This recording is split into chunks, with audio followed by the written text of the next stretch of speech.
மாண்புமிகு பேரவைத் தலைவர் அவர்களே, பெருமை வாய்ந்த இந்த அவையில ஆளுநர் உரையின் மீது நன்றி தெரிவிக்கின்ற தீர்மானத்தில் பேசுகின்ற வாய்ப்பை தந்த பேரவைத் தலைவருக்கு முதலினுடைய நன்றியை தெரிவிச்சுக்கிறேன். அதுமாதிரி நம்முடைய மாண்பு முதலமைச்சர் அவர்களுக்கு திராவிட முன்னேற்ற கழகத்துடைய சட்டமன்ற உறுப்பினர்கள் அனைவரின் சார்பாகவும் எங்களுடைய பிறந்தநாள் வாழ்த்துக்களையும் நான் தெரிவிச்சுக்கிறேன்.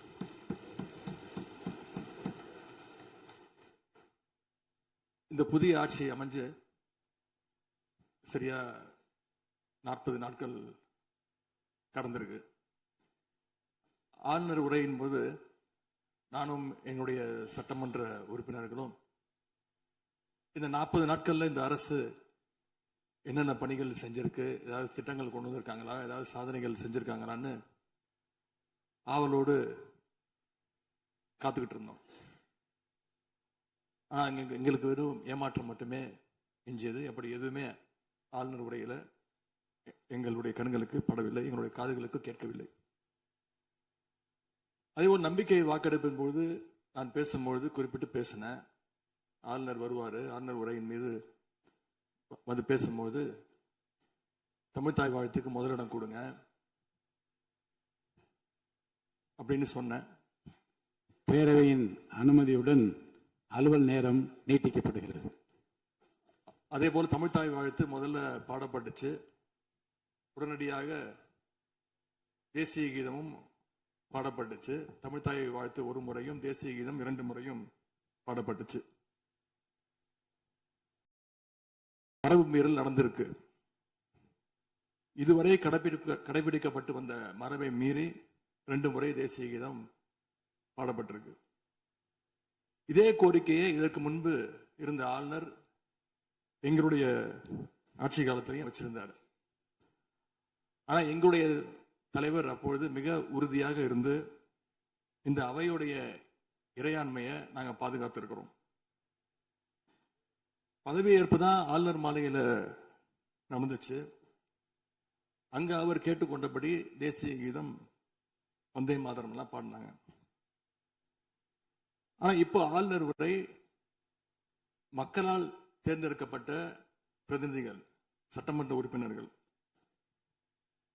நாம பணி செய்கின்ற இந்த சட்டமன்றத்துல தான் வாசிக்கப்பட்டிருக்கு. இது நம்மளோட டெரிட்டரி. இந்த நம்மளுடைய டெரிட்டரிய ஏன் ஆளுநர்கிட்ட கொடுக்கிற அளவுக்கு இங்க என்ன காம்ப்ரமைஸ் நடந்துச்சு அப்படின்னு மக்கள் கேட்க ஆரம்பிச்சிருக்காங்க. மாண்பு உறுப்பினர், ஆளுநர் உரையாற்ற வந்தபோது தமிழ்தாய் முதல்ல பாடப்பட வேண்டும் என்கின்ற இந்த அரசின் உறுதியான கொள்கையில் நாங்கள் நின்றோமா, இந்த அவை நின்றதா என்பதை நீங்கள் முதல்ல பார்க்க வேண்டும்.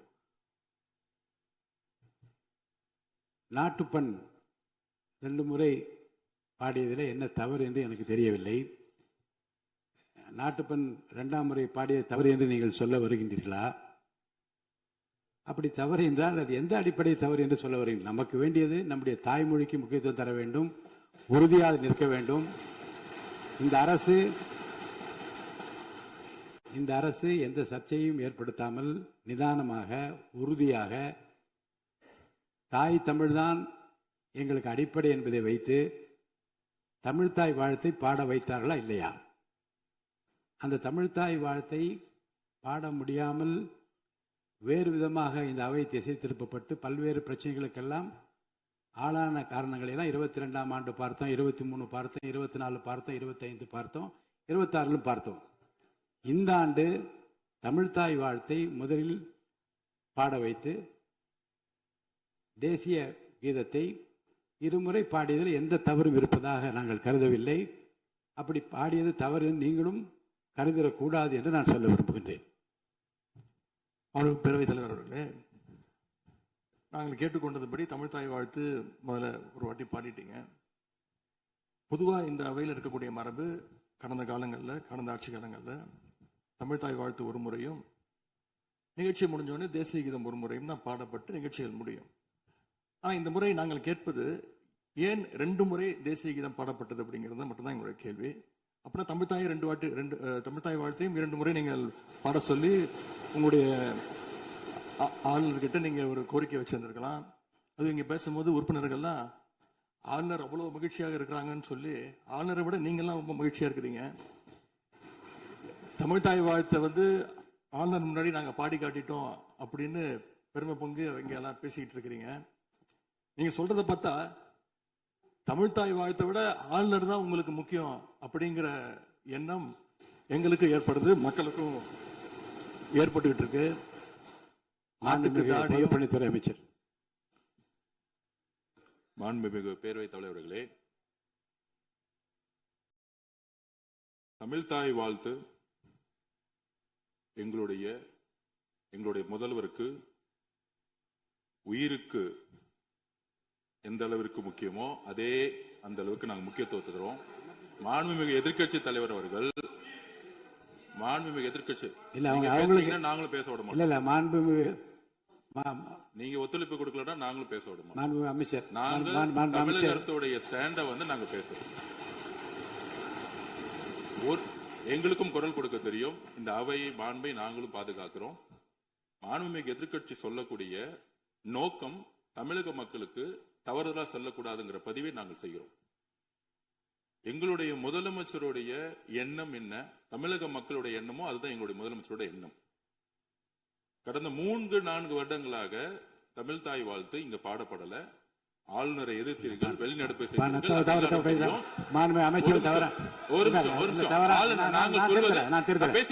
பேசி முடிக்கிறேன். ஆளுநர் முன்பு ஆளுநர் முன்பு மாண்புமிகு அமைச்சர்கள் ஒண்ணு தமிழ்தாய் வாழ்த்து பாடப்பட்டது. இல்ல நான் சொன்னது, நான் கருத்து என்னன்னா ஆளுநர் முன்பு பாடப்பட்டது கிடையாது. அதுதான் நான் சொல்ல வரேன். நான் பேசிடுறேன். ஆளுநர் புறக்கணித்தார், அதற்கு பின்பு பாடப்பட்டது. ஒரு நிமிஷம் நான் பதிவு பண்ணி ஒரே நிமிஷம் நான் பதிவு பண்ணிடுறேன். நான் எங்களுடைய பதிவை நாங்க பதிவு பண்ணிடுறோம். அதுல சொன்ன வார்த்தைகள் வந்து எங்களுக்கு வந்து கஷ்டமா இருந்துச்சு. காம்ப்ரமைஸ்ங்கிற வார்த்தை வந்து எங்களுக்கு கடினமா இருந்துச்சு. நாங்க திருப்பியும் நாங்க பதிவு பண்ணிக்கிறோம். எந்த விதமான காம்ப்ரமைஸும் கிடையாது. தமிழ்தாய் வாழ்த்தை முதலில் பாடப்பட்டது எங்களுடைய முதலமைச்சருடைய வெற்றி, தமிழக மக்களுடைய வெற்றிங்கிறத நாங்க பதிவு பண்ணி எந்த காம்ப்ரமைஸும் இங்க நடக்கல. அதை நாங்க பதிவு பண்றோம். உறுப்பினர் பேரவைத் தலைவர்களே, நாங்க மீண்டும் அதான் கேட்கிறோம். தமிழ்தாய் வாழ்த்து ஒரு முறை பாடிட்டீங்க, அதுக்கு வாழ்த்துக்கள். ஏன் தேசிய கீதம் 2 முறை பாடப்பட்டுச்சு? அப்ப ஆளுநர்கிட்ட நீங்க கோரிக்கை வச்சிருக்கனால நீங்க தேசிய கீதம் 2 முறை பாட பண்ணணும்னா நாங்க தமிழ்தாய் வாழ்த்து 2 முறை இல்ல 3 முறை நாங்க போடுவோம்னு சொல்லி அதை நீங்க செஞ்சு காட்டிருக்கணும். அதுதான் நான் கேட்கிறேன். உங்களுக்கு இப்ப ஆளுநர் முக்கியமா, தமிழ்தாய் வாழ்த்து முக்கியமா அப்படிங்கறத நான் இந்த அரசுகிட்ட நான் கேட்க விரும்புறேன். ஆட்டுக்கு தாடியும் நாட்டுக்கு ஆளுநரும் தேவையில்லைன்னு சொன்னவர் பேரறிஞர் அண்ணா அவர்கள். அவரை உங்க கொள்கை தலைவர் லிஸ்ட்ல அட்டாச்சும் பண்ணியிருக்கிறீங்க. ஆனா இன்னைக்கு ஆளுநரை தலையில வச்சு கொண்டாடிட்டு இருக்கீங்க. நான் கேட்க விரும்புது, நீங்க எல்லாம் சேர்ந்து மாண்புமிகு எதிர்க்கட்சி தலைவர் அவர்களுக்கு ஒன்று சொல்றேன். ஆளுநருக்குரிய மரியாதை மட்டும்தான் தரப்பட்டது. யாரையும் தலையில வைத்து கொண்டாட வேண்டிய அவசியம் இந்த அரசுக்கு இல்லை. இந்த அவையை பொறுத்த வரைக்கும் இந்த அவையை பொறுத்த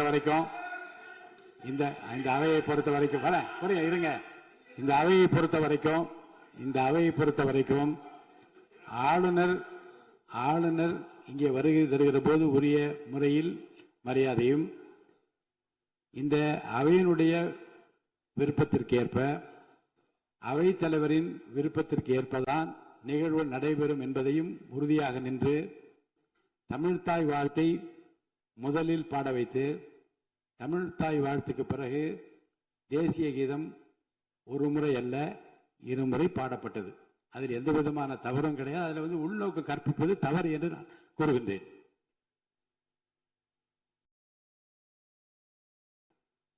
பேரவைத் தலைவர் அவர்களே, கல யதார்த்தத்துக்கும் ஆளுநர் உரைக்கும் மிகப்பெரிய வித்தியாசம் இருக்கின்றது. மிகப்பெரிய வேறுபாடு எங்களுக்கு தெரிகின்றது. ஆளுநர் உரை என்பது அரசனுடைய கொள்கைகளை, திட்டங்களை, விஷன் அண்ட் மிஷன் ஸ்டேட்மெண்ட் அப்படின்னு சொல்லுவாங்க. அதன்படி அமைந்திருக்க வேண்டும். ஆனா இந்த அரசனுடைய ஆளுநர் உரையில இருக்கக்கூடிய அனைத்து கண்டென்ட்டுமே ஆளுங்கட்சியினர் சோசியல் மீடியால ரீல்ஸ் போடுறதுக்கு உதவுமே தவிர ரியல் பிரச்சனைகளுக்கு கை கொடுப்பதாக, உதவுவதாக, எந்த சொல்யூஷனும் தருவதாக எங்களுக்கு தெரியவில்லை. வழக்கமாக எதிர்க்கட்சி தலைவர்கள், எதிர்க்கட்சிகள் ஆளுங்கட்சிகளுடைய நிறை குறைகளை பேசுறது வழக்கம். அதுதான் எதிர்க்கட்சியுடைய பொறுப்பு, அதுதான் கடமை. ஆனா இப்ப இருக்கக்கூடிய ஆளுங்கட்சியை விமர்சனம் செய்யறதுல முந்தைய எதிர்க்கட்சிகளை விட எங்களுக்கு அதிக பொறுப்பும் அதிக உரிமையும் இருக்கு அப்படின்னு நாங்க நம்புறோம். அதுக்கு காரணம், எங்களுடைய கூட்டணி கட்சியாக இருந்து எங்களுடைய உடன்பிறப்புகளுடைய வாக்குகளை வெற்றி பெற்றவர்களுடைய ஆதரவுல தான், எங்களுடைய தயவுல தான் இன்னைக்கு இந்த அரசு நடந்துகிட்டு இருக்கு என்பதை நீங்கள் கருத்துக் கொள்ள வேண்டும். இன்னும் சொல்ல போனா, நாங்க இன்னைக்கு எதிர்க்கட்சியில் வரிசையில் மட்டும் இல்ல, ஆளுங்கட்சி வரிசையிலும் எங்களுடைய வாக்குகள் அமர்ந்திருக்கு. ஆனால் நான் மீண்டும் ஏற்கனவே சொன்னது மாதிரி, நாங்க வெறும் எதிரி கட்சியாக இல்லாமல் ஒரு ஆக்கப்பூர்வமான எதிர்க்கட்சியாக செயல்பட விரும்புகின்றோம். அந்த நிலைமையில இன்னைக்கு பல்வேறு பிரச்சனைகளை எடுத்து வைக்க விரும்புகின்றேன். முதல்ல, கடந்த 2 மாதங்களாக எங்களுடைய வேண்டுகோளை ஏற்று கலைஞர் மகளிர் உரிமை தொகையை 15ஆம் தேதி கரெக்டா மகளுடைய அக்கௌண்ட்ல போட்டதுக்கு எங்களுடைய நன்றியை நாங்க தெரிவிச்சுக்கிறோம். அதே போல எங்களுடைய தலைவர் அவர்களால் தொடங்கப்பட்ட முதலமைச்சர் காலை உணவு திட்டம் 1ஆம் வகுப்பிலிருந்து 5ஆம் வகுப்பு வரைக்கும் நாங்கள் கொடுத்துட்டு இருந்தோம். அதை வர செப்டம்பர் மாதத்திலிருந்து தந்தை பெரியாருடைய பிறந்த நாள்ல இருந்து 8ஆம் வகுப்பு வரைக்கும் நீங்க நீட்டிக்க போவதாக செய்திகள்ல பார்த்தேன். எனவே எங்களுடைய திட்டத்தை நீங்கள் இன்னைக்கு எக்ஸ்டெண்ட் பண்ணியிருக்கிறதுக்காக மீண்டும் எங்களுடைய பாராட்டுகளையும் நன்றிகளையும் முதல்ல நான் தெரிவிச்சுக்கிறேன். ஆனா எங்களுடைய முதலமைச்சர் அவர்கள் தொடங்கின நான் முதல்வன் திட்டத்தை நீங்க முடக்கிற முயற்சியில இறங்கியிருக்கீங்கன்னு கேள்விப்பட்டோம். தமிழ்நாட்டில் இருக்கக்கூடிய ஒவ்வொரு இளைஞர்களும் அவங்களுடைய துறைகள்ல நான் முதல்வன் அப்படின்னு உருவாகணும்னு தான் எங்களுடைய தலைவர் இந்த திட்டத்தை கொண்டு வந்தாங்க. இந்த நான் முதல்வன் திட்டத்தில் மட்டும் பாத்தீங்கன்னா, கடந்த 4 வருடங்கள்ல 41 லட்சம் மாணவர்கள் இதுல டைரக்டா பெனிஃபிட் அடைஞ்சிருக்கிறாங்க.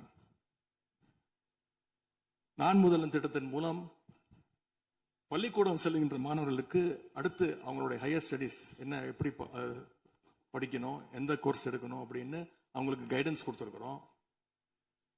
அதே மாதிரி உயர்கல்வி படிக்கின்ற மாணவர்களுக்கு எங்க போய் வேலைக்கு சேரணும், அவங்களுடைய எம்ப்ளாய்மெண்ட் ஸ்டெபிலிட்டியை நாங்க ஸ்ட்ரென்த் பண்ணியிருக்கோம்.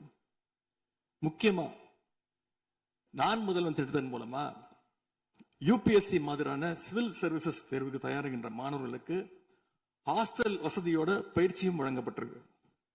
பிரிலிம்ஸ் தேர்வாளர்களுக்கு மாசம் 7,500 ரூபாய், மெயின்ஸ் தேர்வாகிறவங்களுக்கு மாசம் 25,000 ரூபாய் கல்வி ஊக்கத்தொகையை இந்த நான் முதல்வன் திட்டத்தின் மூலம் எங்களுடைய அரசு கொடுத்துச்சு. அது மட்டும் இல்ல, டெல்லிக்கு இன்டர்வியூக்கு போயிட்டு வர்றதுக்கு அவங்களுக்கான போக்குவரத்து கட்டணத்தையும் அந்த செலவையும் அரசே ஏற்றிருக்கு நான் முதல்வன் திட்டத்தின் மூலமாக. சென்ற ஆண்டு மட்டும் தமிழ்நாட்டில் இருந்து யூபிஎஸ்சி கிளியர் பண்ண 60 பேர்ல 56 மாணவர்கள் இந்த நான் முதல்வன் திட்டத்தின் மூலம் பயன்பெற்றவாங்க.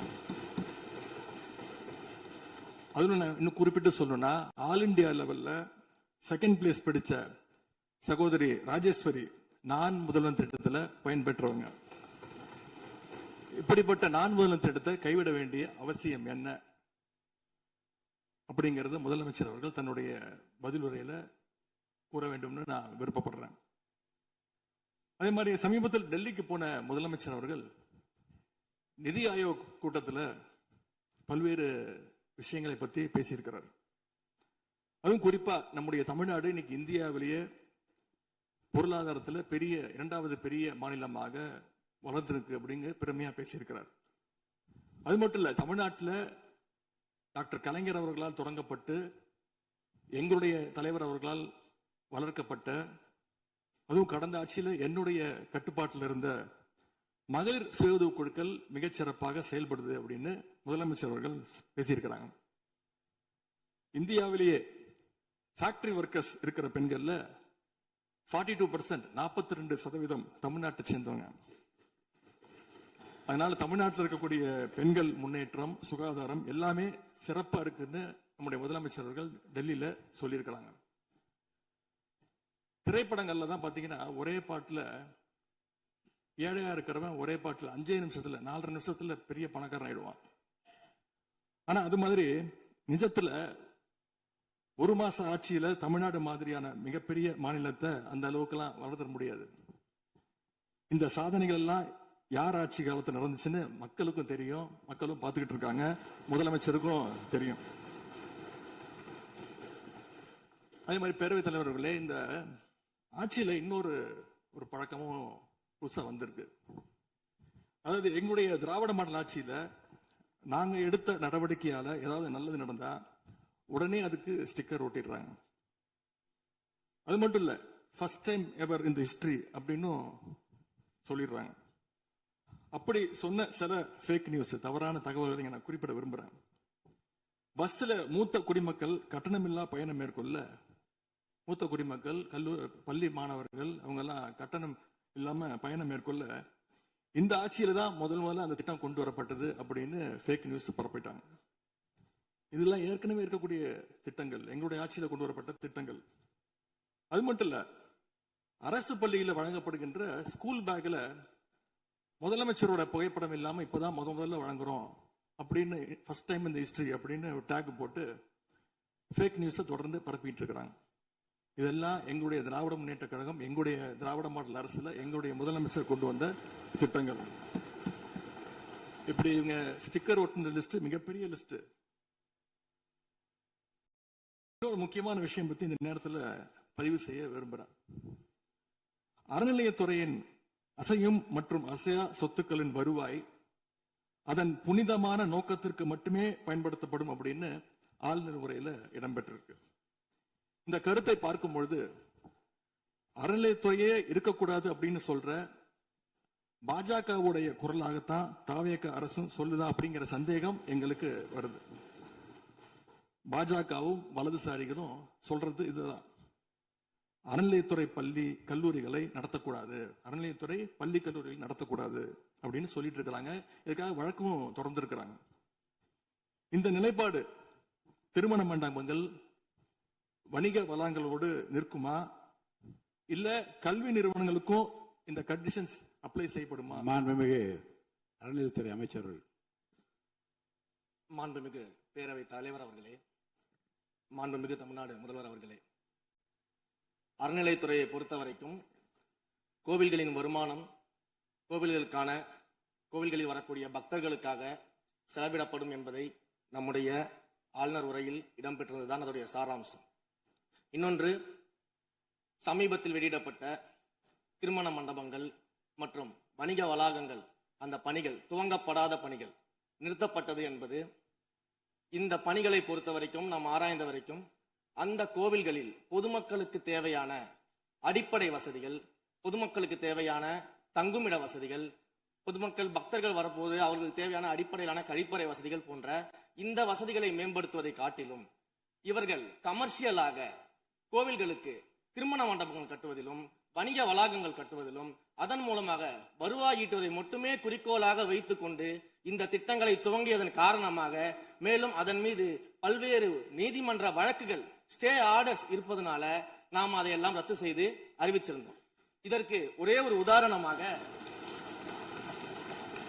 எந்த அளவிற்கு கோவில்களை கமர்ஷியலாக மாற்றுவதற்கு கடந்த ஆட்சி காலத்தில் முயற்சி செய்து கொண்டிருந்தார் என்பதற்காக ஒரே ஒரு சிறிய உதாரணத்தை மட்டும் சொல்லிடுறேன்.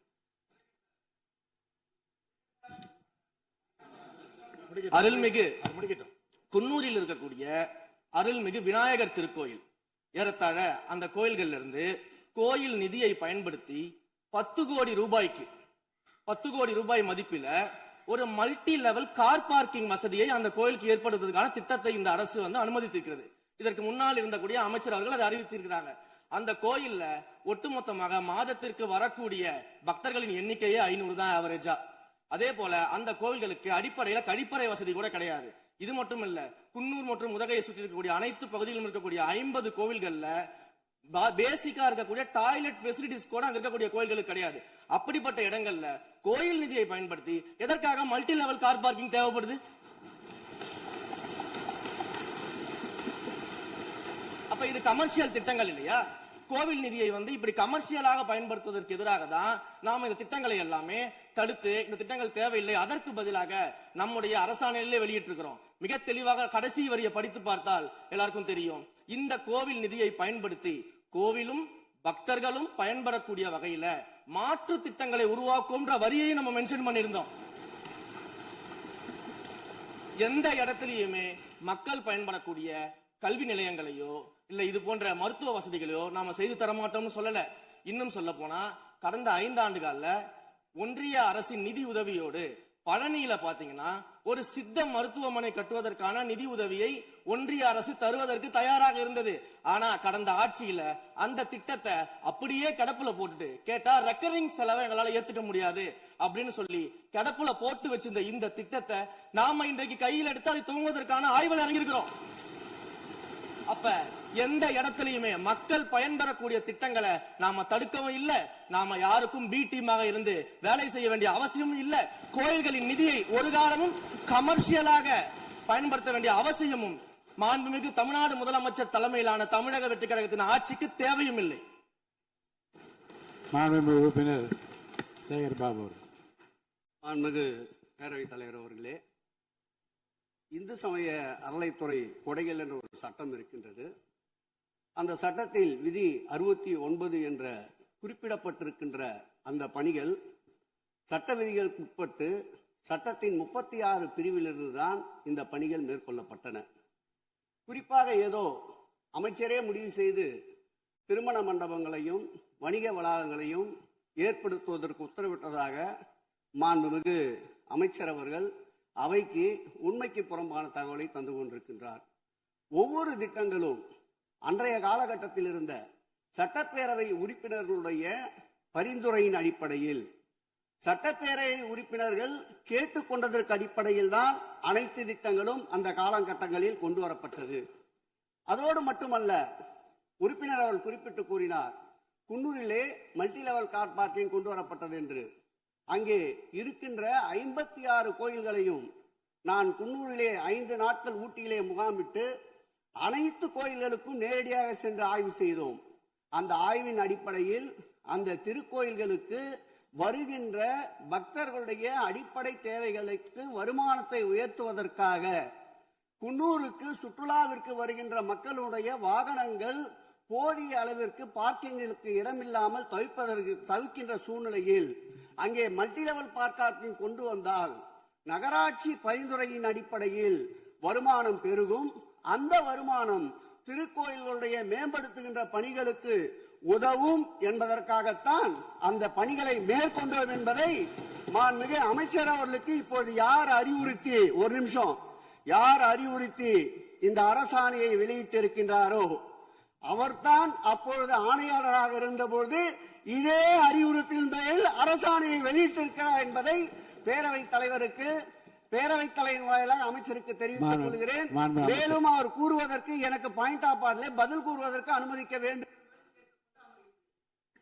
மாண்புமிகு பேரவைத் தலைவர் அவர்களே, குன்னூரில் இருக்கக்கூடிய அந்த விநாயகர் கோயிலுக்கு சொந்தமான இடத்துல மல்டி லெவல் கார் பார்க்கிங் அமைப்பதற்கு ஏற்கனவே அங்க இருக்கக்கூடிய நகராட்சி நிர்வாகம் ப்ரப்போசல் வழங்கிய போது அந்த நகராட்சி நிர்வாகத்திடம் நம்முடைய நிலத்தை குத்தகைக்கு கொடுத்து அதன் மூலமாக இருக்கக்கூடிய வருவாயை வைத்துக் கொண்டு நாம் முடிந்த வரையில் நம்முடைய கோயில்களுக்கு தேவையான அடிப்படை வசதிகளை நாம் செய்து கொடுக்கலாம். ஆனால் கோயில் நிதியவே 10 கோடி எடுத்து அங்கு மல்டி லெவல் கார் பார்க்கிங் எந்த விதமான பொதுமக்களும் பக்தர்களும் கேட்கல. பக்தர்களும் பொதுமக்களும் கேட்பதெல்லாம் கோயிலுக்கு உள்ளே சென்று மனநிறைவோடு தரிசனம் செய்துவிட்டு வெளியே வரும் பொழுது அவர்களுக்கு தேவையான அடிப்படை வசதிகளை தான் பக்தர்கள் கேட்டுக்கொண்டிருக்கிறார்கள். அதை செய்தாலே போதுமானது. மாநில எதிர்கட்சி தலைவர் பேசுகிறீங்க. போதுங்க, நீங்க சொன்னீங்க விளக்கம் சொல்லி திருப்பி இதை நான் அனுமதிக்க முடியாது. மாண்பு எதிர்கட்சி தலைவர் பேசுங்க. வேண்டாம், போதும், நீங்க பதில் சொல்லிட்டீங்க. பாருங்க, மல்டி லெவல் கார் பார்க்கிங் தேவைன்னு இல்லைன்னு சொன்னாரு, ஏன் போட்டு நீங்க சொல்லிட்டீங்க. அதோட விவாதம் முடிந்தது. மாண்பு எதிர்கட்சி தலைவர் பேசுங்க. நீங்க திரும்ப எதுக்கு பாயிண்ட் பாடுற? இனிமே எதிர்கட்சி தலைவர் பேசி முடிக்கிற வரைக்கும் குறுக்கீடுகள் அவசியம் இருந்தால் அனுமதிப்பேன், அனுமதிக்க முடியாது. எதிர்கட்சி தலைவர் பேசலாம். ஒரு குற்றச்சாட்டு இல்ல, அவர் விளக்கம் தான் சொன்னார். என்ன குற்றச்சாட்டு சொன்னாரு? அவர் விளக்கம் சொல்லிட்டாரு. மாண்பு எதிர்கட்சி தலைவர் நீங்க பேசலாம். இனி மாண்பு எதிர்கட்சி தலைவர் பேசி முடிக்கிற வரைக்கும் எந்த குறுக்கீடுகளுக்கும் நான் அனுமதிக்க முடியாது. அவசியம் ஏற்பட்டால் விதிகள் உட்பட்டு அனுமதிக்க வேண்டிய உரிமை எனக்கு இருக்கிறது. இப்போது மாண்பு எதிர்க்கட்சி தலைவர் பேசலாம். சொல்லிட்டீங்க, நீங்க பதில் பாருங்க. அவர் சொன்ன உடனே நீங்க பதில் சொல்லிவிட்டீர்கள். குற்றச்சாட்டு அல்ல, விளக்கம் சொன்னார் அவரு. 10 கோடி ரூபாய்க்கு வந்து இந்த இடத்துல 10 கோடி ரூபாய்க்கு கோயில் பணத்தை எடுத்து ஏன் பயன்படுத்தினீங்க, அது வேற எதுக்கு பக்தர்களுக்கு பயன்படுத்தி விளக்கம் சொன்னார். அவ்வளவுதான். குற்றச்சாட்டு எப்படி வராது? உங்க மேல குற்றச்சாட்டு வைக்கலையே, தவறா பயன்படுத்தினீங்க, அதுல தவறு நடந்து அவர் சொல்லலையே. அதை குற்றச்சாட்டாக எடுத்துக்கொள்ள முடியாது, விளக்கமாகத்தான் எடுத்துக்கொள்ள முடியும். மாண்புமிகு எதிர்க்கட்சி தலைவர் அவர்கள் பேசலாம்.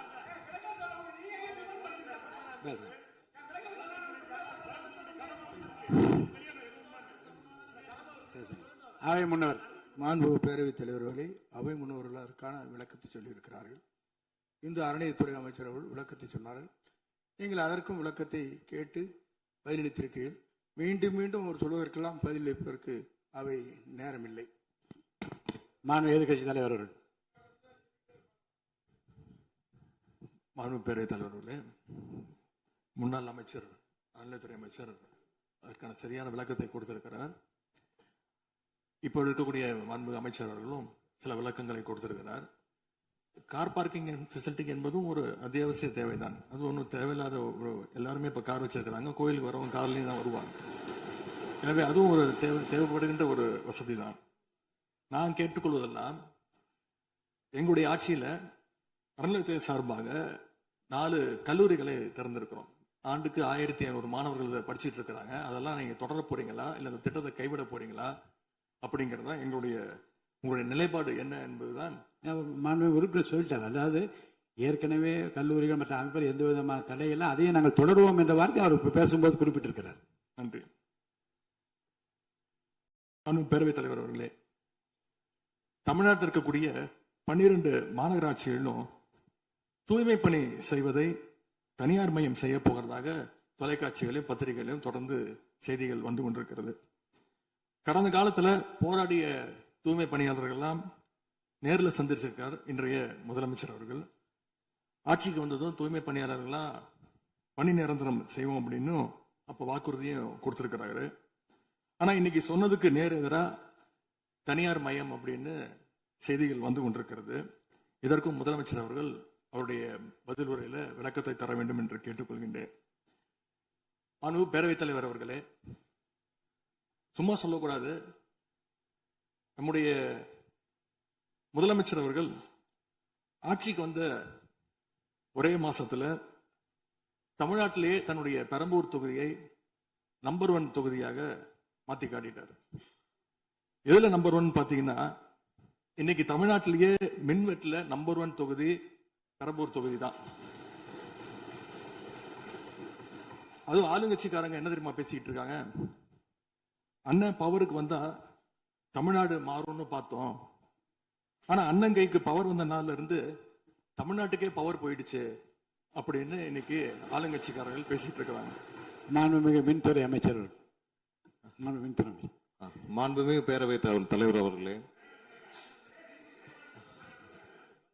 மாண்புமிகு முதல்வர் அவர்களே, மாண்புமிகு எதிர்க்கட்சி தலைவர் சொல்றப்ப வந்து தமிழ்நாட்டுக்கு ஏதோ மின்வெட்டு இருக்குன்னு சொல்லியிருந்தாரு. நாங்கள் ஒவ்வொரு நாளும் தமிழ்நாட்டில் எங்கெங்க எதனால மின்வெட்டு விழுதுன்னு நம்ம வந்து பப்ளிஷ் பண்ணிட்டே வரோம், டேஷ்போர்ட் பப்ளிஷ் பண்ணிட்டே வரோம். அதுல எதனால என்ன காரணம்னு சொல்லிட்டே வரோம். இந்த துறை ஏன் இப்படி இருக்குன்னு நாங்க ஏற்கனவே தெளிவா சொல்லிடுறோம். இந்த துறையோடைய இன்னைக்கு நிதிநிலை அறிக்கையில இந்த துறையில வந்து 2.5 லட்சம் கோடி கடன் இருக்கு. அது இல்லாமல் இந்த துறையில வந்து எந்தவித இன்ஃப்ராஸ்ட்ரக்சர் டெவலப்மெண்ட்டும் இவங்க வந்து கடந்த 5 ஆண்டுகள் 15 ஆண்டுகள் செய்யப்படவில்லை. இது சம்பந்தமாக விரிவான வெள்ளை அறிக்கை விரைவில் வெளியிடப்படும் நம்ம ஏற்கனவே சொல்லியிருக்கோம். அது இல்லாமல் இந்த துறைக்கு கடந்த 5 ஆண்டுகளாக எவ்வளவு பேர் ஆள் எடுத்தார்கள் என்று, எவ்வளவு பேர் வேலைக்கு ஆள் எடுக்கப்பட்டது என்பதையும் நாங்கள் இன்னும் ஒரு சில நாட்கள்ல இதற்கான விளக்கமாக வெள்ளை அறிக்கையை நாங்கள் கண்டிப்பாக வெளியிடுவோம். இந்த துறையில் பாத்தீங்கன்னா இப்ப வந்து வேக்கண்ட் மட்டும் 70,000 வேக்கண்ட் இருக்கு. இது எல்லாம் சீரமைத்து இந்த ஒரு வாரமாக 10 நாட்களாக மொத்தம் 125 குழுக்கள் அமைக்கப்பட்டிருக்கு. இந்த துறையில வந்து நம்ம வந்து எதனால இந்த மின்வெட்டுகளை சரி செய்ய 125 குழுக்கள் அமைக்கப்பட்டு 500 பேர் வந்து வெளியிலிருந்து கான்ட்ராக்ட்லாம் எடுக்கப்பட்டு எங்கெங்கெல்லாம் மின்வெட்டுகள் இருக்கோ அது சரி செய்யப்பட்டிருக்கு. கடந்த ஒரு வாரமா நீங்க பார்த்திருப்பீங்க, ஒவ்வொரு நாளும் எதனால் மின்சாரம் தட்டுப்படுதுன்னு சொல்லி பப்ளிஷ் பண்ணிட்டே இருக்கோம். பொத்தாம் பொதுவாக குற்றச்சாட்டுகள் சொல்லுவதை தவிர்த்து விட்டு எங்க ஸ்பெசிபிக்கா எந்த நாள்னு சொல்லிட்டு பெரம்பூர்ல அதான் சொல்றோமே, பெரம்பூர்ல எத்தனை முறை மின்சாரம் தட்டுப்படுச்சு, எதனால தட்டுப்படுச்சு, எவ்வளவு நேரத்தில் அது சீர் செய்யப்பட்டது, சரி செய்யப்பட்டதுன்னு பார்த்திருக்கோம். எங்கெங்கெல்லாம் ஃபியூஸ் திருட்டுக்கு நடக்கப்பட்டதோ அவர்களெல்லாம் கைது செய்யப்பட்டிருக்கிறார்கள். அதே மாதிரி வேற எங்கெல்லாம் சிசிடிவி இல்லாத இடத்தில் இருக்குதோ அங்கெல்லாம் ரோந்து பணிகள் அதிகரிக்கப்பட்டிருக்கு. கடந்த 10 நாட்களாக எங்கெங்கெல்லாம் தேவையில்லாமல் மின்வெட்டுகள் ஏற்படுத்தப்பட்டதோ, ஓவர்ஃப்ளோ லோடு அதிகமாக அனுப்பப்பட்டு அதெல்லாம் உடனடியாக சீரமைக்கப்பட்டிருக்கு. ஒவ்வொரு நாளும் குறைஞ்சது 50 இருந்து 55 இடத்துல மின்சாரம் தட்டுப்பாடு அங்கங்க மின்வெட்டு ஏற்படுது.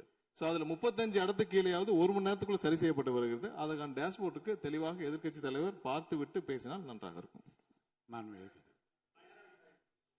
மாண்புமிகு முன்னாள் அமைச்சர் மாண்பு உறுப்பினர் செந்தில் பாலாஜி அவர்கள். மாண்புமிகு பேரவைத் தலைவர்களே, எங்களுடைய எதிர்க்கட்சி தலைவர்கள் சொன்னார்கள் மின்வெட்டு சம்பந்தமாக. இப்போதைய அமைச்சர் அவர்கள் அது குறித்து கருத்துக்களை சொன்னார்கள். கடந்த 5 ஆண்டுகளில் சீரான மின் விநியோகத்திற்கு 393 துணை மின் நிலையங்கள் அறிவிக்கப்பட்டு அதற்கான பணிகள் பெரும்பான்மையாக முடிக்கப்பட்டு பயன்பாட்டிற்கு கொண்டு வரப்பட்டிருக்கின்றன. ஒவ்வொரு ஆண்டும் தேவைக்கேற்ப கூடுதல் மின் தேவை ஏற்படுகின்ற பொழுது அதற்கான ஏற்பாடுகள் செய்யப்பட்டு புதிய மின் உற்பத்தி திட்டங்கள் வரை அறிவிக்கப்பட்டு அது செயல்பாட்டுக்கு கொண்டு வரப்பட்டிருக்கின்றன. ஏறத்தாழ 90,000 மின்மாற்றிகள் கடந்த 5 ஆண்டுகளில் புதிதாகவும் பழுந்தடைந்ததையும் மாற்றி சீரமைக்கப்பட்டன. ஒரு அமைச்சர்கள் ஒரே நிமிஷம் சொல்லி முடிச்சார். அதாவது ஒவ்வொரு ஆண்டும் கூடுகின்ற பொழுது மின் தேவை கூடுகின்ற பொழுது அதற்கான ஏற்பாடுகளை நிர்வாக ரீதியாக செய்ய வேண்டியது அரசினுடைய கடமை. ஒரு அரசு பொறுப்பேற்ற பிறகு முதல் முறையாக அந்த அரசினுடைய துறையினுடைய உயர் அதிகாரிகளை அழைத்து ஆய்வு கூட்டங்களை நடத்தி என்னென்ன குறைபாடுகள் இருக்கின்றன அதை எப்படி நிவர்த்தி செய்யலாம் என்பது களையெடுக்க வேண்டியது அரசினுடைய கடமை, துறையினுடைய கடமை. எனக்கு தெரிந்தவரை இதுவரை மின்துறையில் அந்த மின் விநியோகத்தில் இருக்கக்கூடிய துறையினுடைய அதிகாரிகள் ஆய்வு கூட்டங்கள் வரை இதுவரை நடைபெறவில்லை. அதைத்தான் அங்கிருக்கு பணியாற்றக்கூடியவர்கள் சொல்கின்றார்கள். இப்பொழுது இருக்கக்கூடிய பணியாளர்களை வைத்துத்தான் கடந்த 5 ஆண்டுகளும் மிக சிறப்பாக எந்தவித மின் தடையும் இல்லாமல் சீரான மின் விநியோகம் வழங்கப்பட்டன. எனவே கடந்த காலங்களில் இருக்கக்கூடிய குறைகளை தொடர்ச்சியாக ஒரே கருத்துக்களை முன்வைப்பதை விட இந்த அரசு துறையினுடைய அதிகாரிகளை அழைத்து ஆய்வுக் கூட்டங்களை நடத்தி கடைமுறை வரை மின் விநியோகம் சீராக எடுத்து செல்வதற்கான முன்னெடுப்புகளை எடுக்க வேண்டும். எங்களுடைய எதிர்க்கட்சி தலைவர் துணை முதலமைச்சராக இருந்த பொழுது அவருடைய சேப்பாக்கம் திருவல்லிக்கேணியிலேயே பல்வேறு மின் திட்டங்களை தங்களுடைய திருக்கரங்களால் தொடங்கி வைத்திருக்கின்றார்கள். அது அனைத்து தொகுதியிலும் அனைத்து மின் திட்டங்களும் சிறப்பாக கடந்த 5 ஆண்டுகளில் நிறைவேற்றப்பட்டிருக்கின்றன. அதையும் நீங்கள் எடுத்து பார்த்து இனி என்னத்தை நீங்க உங்களுடைய பத்திரிகை செய்தியிலேயே கொடுத்திருக்கிறீங்க. 100க்கும் மேற்பட்ட துணை மின் நிலையங்கள் 10,000 கோடியில் பணிகள் தற்பொழுது நடைபெற்று வருகின்றன என்று உங்களுடைய பத்திரிகை செய்தியில இருக்கு.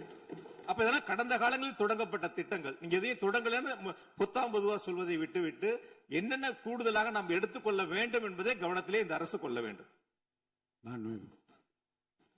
மாண்புமிகு பேரவைத் தலைவர் அவர்களே, மாண்புமிகு உறுப்பினர் மாண்புமிகு உறுப்பினர் சொன்னப்ப சொன்னாரு அறிவிப்புகள் நிறைய செஞ்சிருக்கோம்னு. கடந்த ஆட்சியில் அறிவிப்புகள் மட்டும்தான் செஞ்சிருக்காங்க, எதையும் செயல்படுத்தவில்லை. அது இல்லாமல் அவர் சொல்லியிருக்கிறார் நாங்கள் அது சம்பந்தமாக வெள்ளை அறிக்கை 2 நாள்ல வெளியிடுவோம். நீங்க அமைதியா இருக்கலாம், 2 நாள்ல அது சம்பந்தம் வெளியிடுவோம். அது இல்லாமல் 90,000 டிரான்ஸ்பார்மர் வாங்கியதாக சொல்லியிருக்கிறார். அதில் 44,000 டிரான்ஸ்பார்மர் வாங்கியதற்கான சிபிஐ வழக்கு பதிவு செய்துள்ளது. அதுல அவங்க வாங்கின லட்சணம், எந்த லட்சணத்தில் அந்த டிரான்ஸ்பார்மர் வாங்கப்பட்டது அப்படின்னு தெரியும். அது இல்லாமல் அதற்கு முன்னால் இருந்த மின்சாரத்துறை அமைச்சர் அங்கே அமைதியா உட்கார்ந்து இருக்கிறார். முன்னால் இருந்த மின்சாரத்துறை அமைச்சர் அமைதியா உட்கார்ந்து இருக்கிறார். இது தேவையற்ற விவாதத்தை எழுப்ப வேண்டாம். 2 நாட்கள்ல வெள்ளை அறிக்கை வெளியிடப்படும். அதற்கப்புறம் மின்சாரத்துறை மானிய கோரிக்கை சம்பந்தமாக அடுத்து மின்சாரத்துறை மானிய கோரிக்கை வரும்பொழுது தெளிவாக பேசிக் கொள்ளலாம். ஏற்கனவே நீங்கள் செஞ்ச எல்லாமே எவ்வளவு தூரம் டிரான்ஸ்பார்மர் வாங்குனீங்க எல்லாமே சிபிஐல 3 வருடம் கடுமையான போராட்டத்திற்கு அப்புறம் சிபிஐல வழக்கு இருக்கு. எல்லாம் விரிவாக மின்சாரத்துறை மானிய கோரிக்கை எப்ப பேசிக்கலாம். 2-3 நாட்களில் வெள்ளை அறிக்கை வெளியிடப்படும், அப்போது பேசிக் கொள்ளலாம். வழக்கு விசாரணை பற்றி மாண்பு அமைச்சர் பேசியது நீக்கப்படுகிறது. லட்சணம் என்ற வார்த்தை நீக்கப்படுகிறது. மாண்பு எதிர்க்கட்சி தலைவர் அவர்கள் இனி குறுக்கீடுக்கு அனுமதி இல்லை. மாண்பு எதிர்க்கட்சி தலைவர் இன்னைக்கு அவங்க பேசி முடிக்கணும். அவங்க பேசி முடிக்கணும். மாண்பு எதிர்க்கட்சி தலைவர் சரி விடுங்க. என்ன சொல்லுங்க, சீக்கிரமா சொல்லுங்க. மாண்புமிகு பேரவைத் தலைவர் அவர்களே, மாண்புமிகு அமைச்சர் அவர்கள் கடந்த 15 ஆண்டுகளாக என்று ஒரு வார்த்தையை சொல்லியிருக்கிறார். கடந்த 15 ஆண்டுகளுக்கு முன்பாக மாண்புமிகு இதய தெய்வம் புரட்சி தலைவி அம்மா அவர்கள் தமிழகத்துடைய முதலமைச்சராக இருந்த பொழுது தமிழகத்தை மின் மிகை மாநிலமாக மாற்றி தமிழ்நாட்டிற்கு தேவையான மின் உற்பத்தியை விட அதிகமாக உற்பத்தி செய்து அண்டை மாநிலங்களான கேரளா, கர்நாடகா, ஆந்திரா போன்ற மாநிலங்களுக்கு மின்சாரத்தை விற்பனை செய்த மாநிலம் தமிழ்நாடு என்பதை இந்த அவையிலே பதிவு செய்கிறேன். எல்லாம் வெள்ளை அறிக்கை வருகிற போது எல்லாம் வெட்டு வெளிச்சமாகிவிடும். அதுக்கப்புறம் பேசுங்க, நீங்க பேசுங்க. வாங்க எதிர்க்கட்சி தலைவர் அவர்கள்.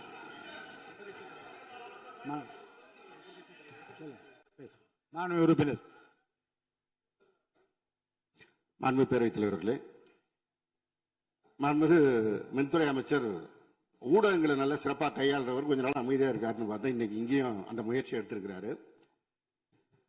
எத்தனை கோடி கடன் இருக்கிறது இன்னைக்கு நேற்று இல்லை. இது சேவைத்துறை, போக்குவரத்துறை, மின்துறை, இதெல்லாம் சேவைத்துறை. இது லாப நட்டம் பார்க்குற விஷயம் இல்லை. கடன் இருந்தாலும் பொதுமக்களுக்கு மின்சாரம் சென்று சேர்கிறதுங்கிறது முக்கியமான பிரச்சனை. கடந்த 5 ஆண்டுகள்ல இந்த பிரச்சனை இல்லாம இதே கடனோடு இதே ஊழியர் பற்றாக்குறையோடு தான் செயல்படுத்தினோம். ஊழியர் பற்றாக்குறையை எப்படி சரி செய்வதுங்கிற பிரச்சனை எங்களுடைய ஆட்சி அமைந்த பொழுது கொரோனா உச்சத்தில் இருந்தது, பொருளாதார நெருக்கடி இருந்தது. அதையெல்லாம் படிப்படியாக சீரமைத்து அப்பொழுதுதான் நம்முடைய முன்னாள் மின்துறை அமைச்சர் சகோதரர் செந்தில் பாலாஜி அவர்கள் சொன்னது போல 95,000க்கு மேற்பட்ட டிரான்ஸ்ஃபார்மர்ஸ் அங்கங்க நிறுவியிருக்கோம். அது எல்லாமும் போட்டோ எடுத்து அவர் எல்லாத்தையுமே ரெக்கார்ட் பண்ணி வச்சிருக்காரு. வேணா உங்களுக்கு அதெல்லாம் கொடுக்குறோம். சட்டமன்றத்திலும் எல்லோருக்கும் வழங்கப்பட்டது. அதே போல பெரம்பூர் தொகுதிக்கு பக்கத்து தொகுதியான எங்களுடைய தலைவர் தளபதி அவருடைய தொகுதியான குளத்தூர் தொகுதியில 220 kVA புதிய மின் நிலையம் துவக்கி வைக்கப்பட்டு அந்த பகுதி எல்லா பகுதிக்கும் சேர்த்து தான் சரி செய்வதற்கான வாய்ப்பு வழங்கப்பட்டிருக்கிறது. போய் நீங்க கொஞ்சம் ஆய்வு பண்ணுங்க. அடுத்தது ஃபியூஸ் கேரியர் திருடு போனதை சொன்னார். ஒரு சிறப்பான காட்சியை வெளியிட்டார். பகல் நேரத்தில் சிறப்பான வெயிலில் ஃபியூஸ் கேரியர் திருடப்படுகிறது. அப்ப திருடு போனது ராத்திரிக்கு தான் கரண்ட் ஆஃப் ஆகுது. எங்கேயோ சர்க்கியூட்டை கரெக்ட் பண்ணி வச்சு அதுல டைமர் வச்சிருப்பாங்க பிறகு. இங்க போடுங்கன்னா ராத்திரி 7 மணிக்கு மேல தான் அங்க கரண்ட் ஆஃப் ஆகிற மாதிரி டைமர் வச்சு ஃபியூஸ் கேரியர்லாம் புதுசா வந்திருக்குதாங்கிறது எங்களுக்கே சந்தேகமா இருக்கு. பேரவைத் தலைவர் அவர்களே கொஞ்சம் இருங்க. ஒரு புகார் சொல்லுகிற போது இந்த ஃபியூஸ் கேரியர் முன்னவர் மாண்பு பேரவைத் தலைவர் அவர்களே, முன்னாள் மின்துறை அமைச்சர் விளக்கத்தை சொன்னார். அதையே நீங்கள் கோடிட்டு நீங்களும் பல்வேறு விளக்கங்களை சொல்வது இந்த சபையில் உடைய நேரத்தை போக்குவது மட்டுமல்ல, சபைக்கு மீண்டும் உங்களுக்கு பதிலளிக்க வேண்டிய நேரம் இருக்கிறது. எதிர்க்கட்சி தலைவர் அவர்கள் பேச வேண்டிய நேரம் இருக்கிறது. ஆகவே நீங்கள் இந்த நேரத்தை தவிர்த்து நீங்கள் பேசுகிற போது இந்த கருத்துக்களை சொல்லலாம். எதிர்க்கட்சி தலைவர் அவர்கள் நீங்க பேசலாம். முடிச்சிட்டீங்க. ஃபியூஸ் கேரியர் திருடு போறது மாத்திரம் இல்ல, தனிப்பட்ட நபர்களுடைய மோட்டார்ல இருக்கிற காப்பர் வயருக்காக திருடுவது என்பது காலங்காலமாக நடந்து வருவது. ஏதோ ஃபியூஸ் கேரியர் அதுல இருக்கிற காப்பருக்காக திருடினாங்கன்னு இப்போ ஒரு கண்டுபிடிப்பை வெளியிட்டு இருக்கிறீங்க. இது தனியாருக்கு நடப்பது, அரசுக்கும் நடப்பது. ஆனால் அந்த ஃபியூஸ் கேரியர் எந்த நேரத்தில் திருடப்பட்டது என்ற காட்சியை நீங்கள் தான் வெளிப்படுத்தினீர்கள். அதற்கும் இதற்கும் சம்பந்தம் இல்லை. எனவே வெளியில பேசுற மாதிரியே சபையில் பேச வேண்டாம் என்பதனை தயவு செய்து கேட்டுக்கொள்கிறேன். நேரத்தை பத்தி அவை முன்னவர் சொன்னீங்க. நம்முடைய அவைத்தலைவர் 50 நிமிஷமா பேசிட்டு இருக்காரு. நாளில் ஒரு பகுதி நேரம் அண்ணன் தான் பேசிட்டு இருக்காரு. அப்படி திருப்பி பேசுங்க. எதிர்க்கட்சி தலைவர் அவர்களே, அவைத்தலைவரை பற்றி சொல்லவே கூடாது, சபையில் இடம்பெறக்கூடாது என்பதை தெரிவித்துக் கொள்கிறேன். எதிர்க்கட்சி தலைவர் அவர்கள். மாண்புமிகு பேரவைத் தலைவர் அவர்களே, நான் கேட்டுக்கொள்வதெல்லாம் நீங்க இந்த மின்வெட்டு பிரச்சனையால தமிழ்நாட்டை இருட்டாக்கி முதலீடுகளை கோட்டை விட்டுறாதீங்கன்னு தான் உங்களை எல்லாம் கேட்டுக்கொள்கின்றேன். அது மாதிரி நம்முடைய மின்சாரத்துறை அமைச்சர் 2 நாட்கள் பொறுமையா இருங்க, 2 நாட்கள் பொறுமையா இருங்கன்னு சொல்லும் போது எனக்கு அடுத்த 2 நாட்களுக்கு தமிழ்நாட்டில் மின்சாரம் இருக்குமா இல்லையா, இல்லை நாங்கள் எல்லாமே பொறுமையா இருக்கணும்னு அதை சிம்பாலிக்கா சொல்றாரா அப்படிங்கிற சந்தேகம் எனக்கு இருக்கு. இன்னைக்கு எங்க பார்த்தாலும் அறிவிக்கப்படாத ஒரு மின்வெட்டாக இருக்கு. குடும்பங்கள்லாம் குழந்தைங்க கூப்பிட்டு சாலை மறியலில் ஈடுபட்டு இருக்கிறாங்க. சில நாட்களுக்கு முன்பு எங்களுடைய திராவிட முன்னேற்ற கழகத்தின் சார்பாக ஒரு பொதுக்கூட்டம் அம்பத்தூர்ல ஒரு பொதுக்கூட்டம் ஏற்பாடு பண்ணியிருந்தோம். அங்க எங்களுடைய முன்னாள் அமைச்சர் இப்போ சட்டமன்ற உறுப்பினர் அண்ணன் தங்கம் தென்னரசு அவர்கள் சிறப்பு பேச்சாளராக போயிருந்தார். அவர் பேச ஆரம்பிச்சோடனே கரண்ட் கட் ஆயிடுச்சு. 30 நிமிஷம் வரைக்கும் காத்திருந்து நாங்க என்ன பண்ணிட்டோம், பொதுக்கூட்டத்தை அரசுக்கு எதிரான ஒரு ஆர்ப்பாட்டமா மாத்தி, கரண்டே வரல, ஆர்ப்பாட்டமா நடத்தி முடிச்சிட்டோம். அது மட்டும் இல்லை, இன்னைக்கு தமிழ்நாட்டில் பல்வேறு இடங்கள்ல, திருவண்ணாமலையில கிரிவல பாதையில மக்கள் போறப்போ தினசரி பவர் கட் பண்றாங்க. அவங்களுடைய பாதுகாப்பை இன்னைக்கு ஒரு மிகப்பெரிய ஒரு கேள்விக்குறியா ஆக்கி வச்சிருக்கு இந்த அரசு. செங்கல்பட்டு அருகே சூனாம்பேடுல கருப்பாயி அப்படிங்கிற 75 வயது மூதாட்டி, அவங்க உடம்பு சரியில்லை, வீட்டுல வெண்டிலேட்டர் சப்போர்ட்ல இருந்தப்போ பவர் கட் ஏற்பட்டு மூச்சு திணறி இறந்து போயிட்டாங்க.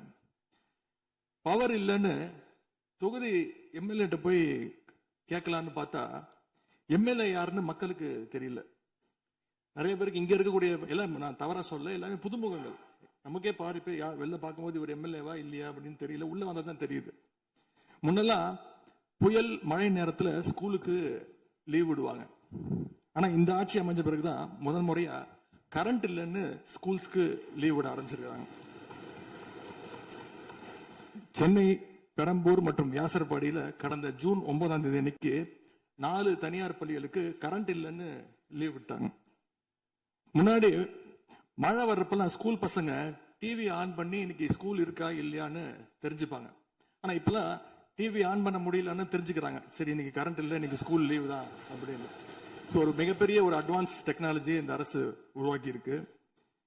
எதிர்கட்சியான எங்க பொதுக்கூட்டத்துல தான் பவர் கட் ஆகுதோன்னு நான் கூட நினைச்சிட்டு இருந்தோம், வருத்தப்பட்டோம். ஆனா அமைச்சரவையில இடம்பெற்றிருக்கக்கூடிய விடுதலை சிறுத்தைகள் கட்சியுடைய தலைவரான அண்ணன் திரு தொல் திருமாவளவன் அவர்களும் பவர் கட்ல பாதிக்கப்பட்டிருக்கிறார். விடுதலை சிறுத்தைகள் கட்சியுடைய தலைமையகத்துக்கு முன்னாள் ஒன்றிய அமைச்சர் முன்னாள் அமைச்சர் அண்ணன் ப சிதம்பரம் அவர்கள் போயிருக்காரு. ஒரு உள்ள போனோடனே கரண்ட் கட் ஆயிடுச்சு. கிட்டத்தட்ட 1 மணி நேரம் 2 பேரும் இருட்டிலே உட்காந்து பேசியிருக்கிறாங்க. கரண்ட் வருமா வராதான்னு, ஏசி ஓடல, வேர்த்து கொட்டி 2 பேரும் பேசிட்டு இருந்திருக்காங்கன்னு அண்ணன் திருமா அவர்களே பதிவு போட்டிருக்கிறார். இந்த ஆட்சியில தமிழ்நாட்டுடைய தலைநகரத்துக்கு இதுதான் நிலைமை. பவர்ல ஷேரிங் கொடுத்த ஆளுங்கட்சியால அவங்க அமைச்சரவையில் இருக்கக்கூடிய கட்சியுடைய அலுவலகத்துக்கு பவர் கொடுக்க முடியாம இன்னைக்கு தடுமாறிட்டு இருக்கிறாங்க. ஏன் இன்னும் சொல்ல போனா 2 நாளைக்கு முன்னாடி ஆளுங்கட்சியோட ஹெட் ஆபீஸ்லயே கரண்ட் கட் ஆயிடுச்சு. அப்போ அங்க வந்தவங்க எல்லாம் ஆளுங்கட்சியா இருந்தும் பனையூர்லயே பவர் இல்லையேன்னு புலம்பிட்டு போனதாக தகவல் வந்திருக்கு. ஆக மொத்தம் இன்னைக்கு தமிழ்நாடு லிட்டரலா ஒரு இருட்டுல மூழ்கி கிடக்குது. மின்வெட்டால இன்னைக்கு பல நிறுவனங்கள் முடங்கி போயிருக்கு. குறிப்பா எம்எஸ்எம்இன்னு சொல்லப்படுற குறு சிறு நிறுவனங்கள் எல்லாம் என்ன பண்றதுன்னு தெரியாம புலம்பிட்டு இருக்கிறாங்க. ஏற்கனவே மேட்டூர்ல ஜூன் 12ஆம் தேதி நீங்க தண்ணி திறந்து விட்டுருக்கணும், திறந்து விடல. மின்வெட்டால மோட்டார் பம்ப் செட்டு மூலமும் விவசாயம் பண்ண முடியலன்னு விவசாயிகள் இன்னைக்கு போராடிட்டு இருக்கிறாங்க. மின்வெட்டுக்கு ஒவ்வொரு நாளும் ஒவ்வொரு விளக்கத்தை இந்த அரசு சார்பாக கொடுத்துட்டு இருக்கிறீங்க.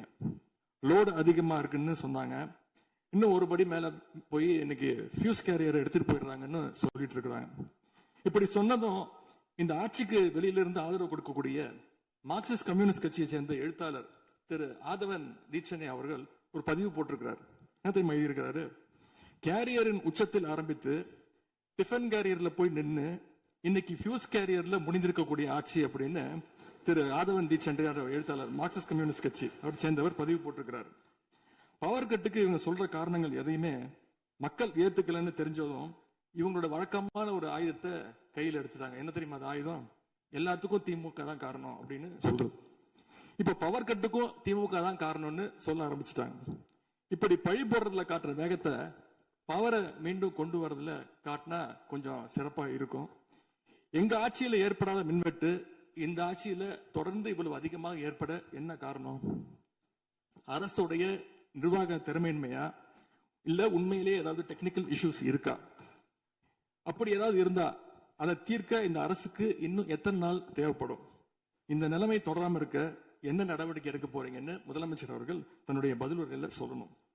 ஒரே ஒரு ஆறுதல், ஒரே ஒரு மகிழ்ச்சியான செய்தி என்னன்னா, ஆளுநர் உரையின் பொழுது சட்டமன்றத்துல பவர் கட் ஆகல. அதுக்கு இந்த அரசை பாராட்டலாம்னு நான் நினைச்சேன். அப்படி நினைக்கும் போது பாத்தீங்கன்னா சட்டசபை நிகழ்ச்சியை லைவ்ல கட் பண்ணிட்டாங்க.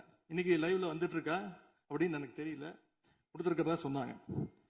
மனு பேரவைத் தலைவர் அவர்களே, எங்களுடைய திராவிட மாடல் ஆட்சி நடந்தப்போ 5 வருஷமும் நாங்க குறுவை சாகுபடிக்காக மேட்டூர்ல இருந்து சொன்ன தேதியில தண்ணீர் திறந்து விட்டுருக்கிறோம்.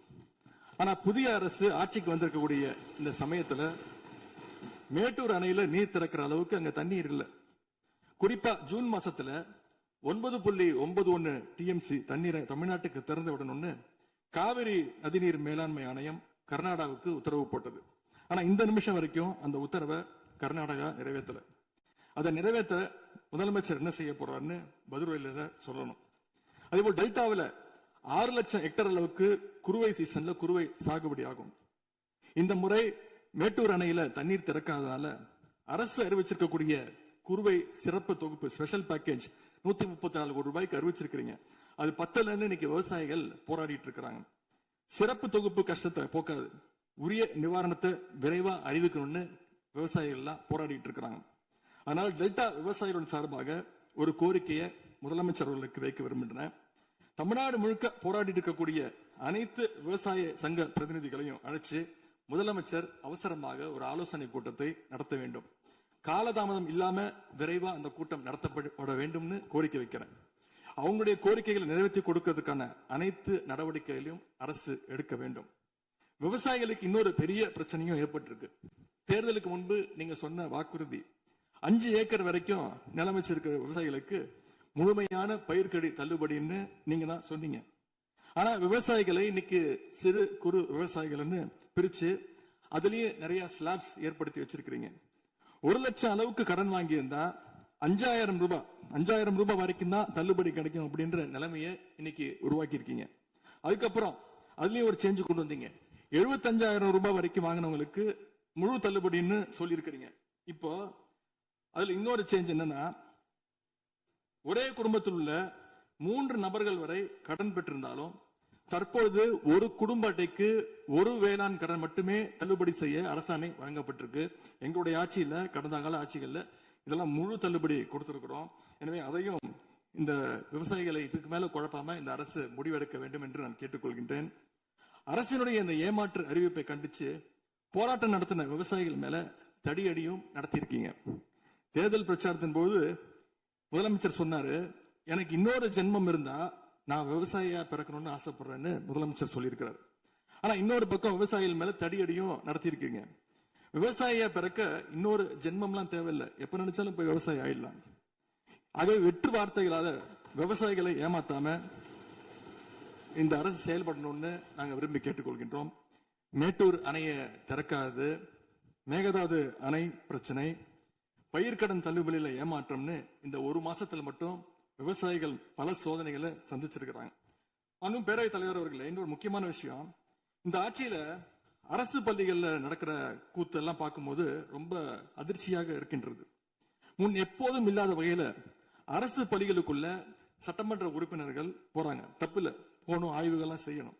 ஆனா பள்ளி மாணவர்கள் மத்தியில மோசமான கருத்துக்களை கொண்ட பாடல்களை எல்லாம் ஒளிபரப்பி எல்லாரும் டான்ஸ் ஆட சொல்றாங்க. முதலமைச்சரோட போட்டோ மாற்றுறதோ பாடல் போடுறதோ இங்க பிரச்சனை கிடையாது. ஆனா அவங்க என்ன பாட்டை மாணவர்கள் மத்தியில போடுறாங்க அப்படிங்கிறது தான் இங்க இருக்கக்கூடிய பிரச்சனை. மாணவர்களுக்கு தன்னம்பிக்கையும் ஊக்கமும் அளிக்கிற மாதிரியான கருத்தான பாடல்களை போட்டா பரவாயில்ல. ஆனா சினிமா படங்கள்ல வர குத்து பாடல்கள், தவறான அர்த்தம் கொண்ட பாடல்கள் எல்லாம் குழந்தைகள் மத்தியில ஒளிபரப்பி அதை ஏற்கவே முடியாது. எனவே முதலமைச்சர் தலையிட்டு உடனே இதை நிறுத்தணும்னு கேட்டுக்கொள்கின்றேன். அடுத்து மிக முக்கியமான ஒரு பிரச்சனையை இந்த அரசின் கவனத்துக்கு கொண்டு வர விரும்புகிறேன். இன்னைக்கு தமிழ்நாட்டுடைய சட்டம் ஒழுங்கு நிலைமை எப்படி இருக்குன்னு செய்திகளை பார்த்தா அவ்வளவு கொடூரமாக இருக்கிறது. 1 மாசத்துல 200க்கும் மேற்பட்ட பாலியல் குற்றங்கள் நடந்திருக்கு. அதுல 100க்கும் அதிகமான குற்றங்கள் சிறுமிகள் மீதான பாலியல் வன்கொடுமைகள். ஜனநாயக நடைமுறைக்கு எதிராக குழந்தைகளை பயன்படுத்தி பெரியவங்க கிட்ட வாக்கு கேட்டார் என்று இருக்கக்கூடிய முதலமைச்சர். ஆனா அவர் ஆட்சியில குழந்தைகளுக்கும் பாதுகாப்பு இல்ல, பெரியவங்களுக்கும் பாதுகாப்பு இல்லைங்கிற நிலைமை இன்னைக்கு நடந்துட்டு இருக்கு. இந்த புதிய அரசு ஆட்சிக்கு வந்த ஒரு சில நாட்கள்லயே கோயம்புத்தூர்ல 10 வயது பெண் குழந்தைய பாலியல் வன்கொடுமை செஞ்சு கொலை பண்ணியிருக்கிறாங்க. முக்கியமா தமிழ்நாட்டையே உலுக்கிய ஒரு கேஸ், கும்மிடிப்பூண்டியில ஒரு 3 வயது குழந்தை பாலியல் வன்கொடுமை செய்யப்பட்டு புதர்ல வீசப்பட்டு அதன் பின்பு அந்த குழந்தை இறந்தும் போயிடுச்சு. இந்த சம்பவத்துக்கு நீதி கேட்டு அங்க இருக்கக்கூடிய மக்கள்லாம் போராட்டத்துல இறங்கிட்டாங்க. கோயம்புத்தூர்லயும் சரி, கும்மிடிப்பூண்டியிலயும் சரி, 2 சம்பவத்திலுமே மரணமடைஞ்ச குழந்தைகளுடைய உடலை பெற்றோர்கிட்ட முறையா கொடுக்காம வேற இடத்துல காவல்துறை மூலமாகவே அடக்கம் பண்ணிருக்கிறாங்க. இதையெல்லாம் பாக்குறப்போ நாம இன்னைக்கு தமிழ்நாட்டில் தான் இருக்கிறோமா இல்ல உத்தரப்பிரதேசம் மத்திய பிரதேசம் மாதிரி வடநாட்டில் இருக்கோமான்னு எங்களுக்கு சந்தேகம் வருது. சிங்கப்பெண் படைன்னு ஒரு திட்டத்தை முதலமைச்சர் அவர்கள் தொடங்கினார். அந்த திட்டம் வந்த அடுத்த நாளே காவல்துறை சேர்ந்த ஒரு பொண்ணுக்கு 3 பேர் பாலியல் தொல்லை கொடுத்திருக்கிறாங்க. சென்னை மற்றும் சுற்றுப்புறங்கள்ல மட்டும் கடந்த ஜூன் 12ஆம் தேதி 24 மணி நேரத்துல 12 பாலியல் வன்கொடுமை கேசஸ் ரிப்போர்ட் ஆயிருக்கு. சிங்கப்பெண் படை குற்றவாளிகளை சேஸ் பண்ணுவாங்கன்னு பார்த்தா அவங்களும் கூட ரீல்ஸ் போட்டு போஸ்ட் பண்ணிட்டு இருக்காங்க. மன்னன் எவ்வழி மக்கள் அவ்வழின்னு சொல்லுவாங்க. அதை சிங்கப்பெண் படை ஃபாலோ பண்ணுதோன்னு மக்களுக்கு சந்தேகம் வந்துருச்சு. இந்த ஒரு மாசத்துல நடந்த குற்ற சம்பவங்களை எல்லாம் எடுத்து பார்த்தா பெரும்பாலான குற்றவாளிகள் ஆளுங்கட்சியை சேர்ந்தவங்களாவே இருக்கிறாங்க. இவங்க ஆட்சிக்கு வந்து தொகுதி வாரியா போய் நலத்திட்ட உதவிகள்லாம் செய்வாங்கன்னு பார்த்தா அவங்க கட்சிக்காரங்க தொகுதி வாரியா போய் பாலியல் வன்கொடுமையில ஈடுபட்டு இருக்கிறாங்க. ஆளுங்கட்சியுடைய ஆலந்தூர் பகுதி தயவுசெய்து மொத்த பொதுவாக பொதுவாக நீங்க பேசுவது நான் ஏற்றுக்கொள்ள முடியாது. இல்ல அது சும்மா ஆதார் பாருங்க, அங்க ஆதார் வந்து இருக்கணும், அது இருங்க, பொதுவாகணும். இருங்க, இருங்க. மொத்த பொதுவா எல்லாரும் என்ஜாய் இருங்க, உட்காருங்க பாருங்க. அங்க வந்து பாருங்க, இருங்க உட்காருங்க. இல்ல அங்க இல்லைங்க, அங்க ஒன்று இருங்க. அங்கென்றும் இங்கொன்றுமாக சில நிகழ்வுகள் நடந்திருந்து அதில் ஆளுங்கட்சி இருந்திருந்தால் கூட மாண்பு முதலமைச்சர் நடவடிக்கை எடுத்துட்டு செய்தியில் வந்து கொண்டுதான் இருக்கு. நான் பத்திரிகையில் பார்க்கிறேன். அதனால் வந்து குறிப்பிட்டு இந்த இடத்தில் இந்த கட்சிக்காரர் என்று நீங்கள் பெயர் குறிப்பிட்டு பேசினால் அதை ஏற்றுக்கொள்வதை எனக்கு ஆட்சேபனை இல்லை. பொதுவாக பேசுவதை தவிர்க்க வேண்டுகிறேன். அவை குறிப்பிட்டு அது மட்டும் நீக்கப்படுகிறது. ஆளுங்கட்சியுடைய ஆலந்தூர் பகுதி செயலாளர் பேர் குறிப்பிட்டு சொல்றேன். கணவரால் கைவிடப்பட்ட ஒரு பெண்ணுக்கு ஆலந்தூர் பகுதி செயலாளர் கணவரால் கைவிடப்பட்ட ஒரு பெண்ணுக்கு பண உதவி செய்யறேன்னு சொல்லி அவங்க பாலியல் ரீதியா துன்புறுத்த முயற்சி பண்ணியிருக்கிறார். சேலத்துல இன்னொரு பொள்ளாச்சி சம்பவம் மாதிரி ஆளுங்கட்சி ஆதரவாளரான மணிகண்டன் என்னும் நபர் 50க்கும் அதிகமான பெண்களை பாலியல் வன்கொடுமைக்கு ஆளாக்கி இருக்கிறார். திருவாரூர்ல ஆளுங்கட்சியுடைய திருத்துறைப்பூண்டி ஒன்றிய செயலாளர் கல்லூரி மாணவியை ஈவ்டீசிங் பண்ணி இப்ப கம்பி எண்ணிட்டு இருக்கிறார். இது எல்லாத்துக்கும் மேல ஒரு கொடுமை, தூத்துக்குடியில ஆளுங்கட்சியை சேர்ந்த ஒரு அப்பாவி பெண்ணை 2 ஆளுங்கட்சி ஆட்கள் கார்ல அழைச்சிட்டு போய் மயக்க மருந்து கொடுத்து கூட்டு பாலியல் வன்கொடுமை கேங் ரேப் பண்ணிருக்காங்க. இந்த சம்பவத்தை பத்தி பேசின பாதிக்கப்பட்ட பெண் திருவைகுண்டம் சட்டமன்ற உறுப்பினர் திரு சரவணன் சொல்லிதான் அழைத்து செல்லப்பட்டதாக டிவியில பேட்டி கொடுத்திருக்கிறாங்க. எல்லா மேலிடத்துக்கு தெரியும் அப்படின்னு பாதிக்கப்பட்ட பெண் பேட்டி கொடுத்திருக்கிறாங்க. யார் அந்த மேலிடம் அப்படின்னு இன்னைக்கு மக்கள் கேட்க ஆரம்பிச்சிருக்கிறாங்க. தனக்கு நேர்ந்த கொடுமையை ஆளுங்கட்சியினுடைய அமைச்சர்கள் 2ஆம் கட்ட 3ஆம் கட்ட தலைவர்கள் கிட்ட சொன்னதாகவும் பாதிக்கப்பட்ட பெண் இன்னைக்கு சொல்லியிருக்கிறாங்க. ஆனா நடந்தது என்ன? யார் தப்பு பண்ணாலும் நடவடிக்கை எடுக்க தயங்க மாட்டேன்னு சொன்னார் நம்முடைய முதலமைச்சர். ஆனா இந்த சம்பவத்துல குற்றம் சாட்டப்பட்டுள்ள சட்டமன்ற உறுப்பினர் மேல என்ன நடவடிக்கை எடுத்தாங்கன்னு தெரியல. அதுக்கு மாறா பாதிக்கப்பட்ட பெண்ணை கட்சியிலிருந்து நீக்கி இருக்கீங்க. இதுக்கு பேர் தான் மாற்றமா? இதுக்கு பேர் தான் தூய சக்தியா அப்படின்னு மக்கள் கேட்கிறாங்க. முதலமைச்சர் அவர்களே, பேரவைத் தலைவர் அவர்களே, நம்முடைய முதலமைச்சர் அவர்கள் 6 மாசம் டைம் எடுத்துட்டு வந்து சட்டம் ஒழுங்கை நிலைநாட்டுற வரைக்கும் நாங்க காத்துக்கிட்டு இருக்க முடியாது, நாடும் தாங்காது. இத பத்தி கேள்வி எழுப்பினா கூட காவல்துறைக்கு பொறுப்பு வைக்கக்கூடிய முதலமைச்சர் எதுவும் பேச மாட்டேங்கிறார்.